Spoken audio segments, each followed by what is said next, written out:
I wanted to do a time-lapse video here to show you exactly what he's doing.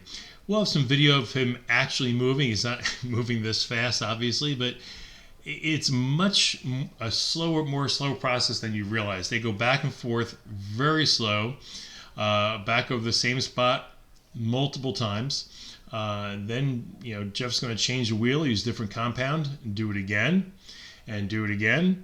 When it's all done, I'll probably go over with one last cut with the polishing wheel, actually just a coloring portion. If you want to know some of the technical things about this, basically you're cutting the metal, right, like almost like a light sand, just like when you compound your car. You're taking the debris off the car, but you're also taking a thin layer of paint off, and that's why after you compound a car, you always polish it. When you polish it, you're putting the oils back into the paint and giving it shine back. And then when you wax it, you're protecting it. And that's how you do a normal car, is you compound to clean it, you polish it to give it shine, and you wax to protect it. What he's doing here is actually cutting it, but with different layers, like you would use different grits of sandpaper when you're sanding wood, okay? So you think of it in that same way. And the wheels are a little bit tighter than others, a little bit more structured. Some of the other ones are a little bit more pliable, right, and just softer. And so after he cuts it, he'll go ahead and do like a final polish there. And then there's something called a coloring phase, where it actually brings the colors out. The maintenance on this should be pretty easy. Just light soap and water, really light soap.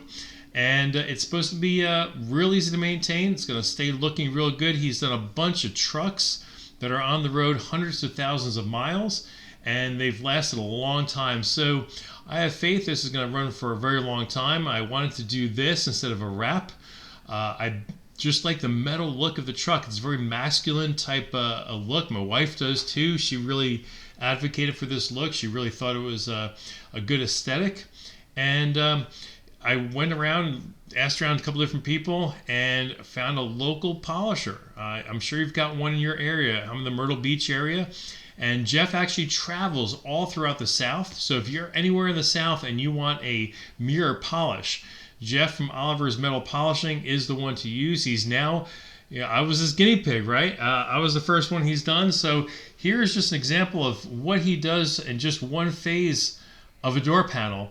And there's much more to go. So it's a very time-intensive process, and it's something that you need to respect the guy's time. It's going to take 4 or 5 good quality days. It's going to look right. But as you'll find out, there's a lot of polishers that are fly-by-night. You want to find a guy who's been in business for a while. This is something where guys can get into this business very quickly with minimal training and mess things up. The guys who've been around longer know how to do things the right way, and that's why I trusted Jeff. He's been doing this quite a bit, and he looks at this as a challenge, and challenge accepted. I'm fully impressed with the quality of his work. Again, there's many others in your area. You don't have to pay several $1,000s to have someone fly in.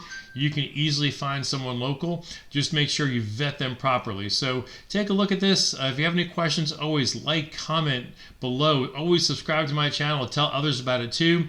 But the thing I like about this video is when he's polishing it, you look down at the grass and you see it in the truck. You can't even tell where the truck ends and the grass begins.